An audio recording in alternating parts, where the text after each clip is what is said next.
In this video, I will show you how we can edit the aspect ratio of an image in PicsArt. And that is actually very simple.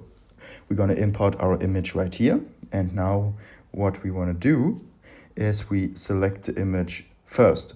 So what I like to do is to add any sticker in. It doesn't matter. We're going to remove it. So we need to add this in so that we have this layer option. We're going to remove it. So now that we have this layer option right here, we click on our image. Now we click on crop, and now we want to we can crop our image right here. For example, a personalized crop we could do, right?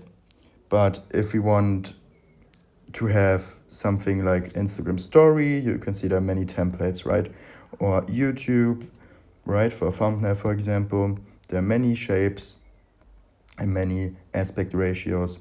You could use something like, for example, Etsy, whatever you want. I'm just gonna choose Instagram story and then click on apply. Now we're gonna make it bigger. And now we can click on export right here. You can also crop it right here. Click on story, so it's the full shape. And then you can click on download. I hope this video was useful to you. If it was useful, please consider subscribing. I'll see you in the next video.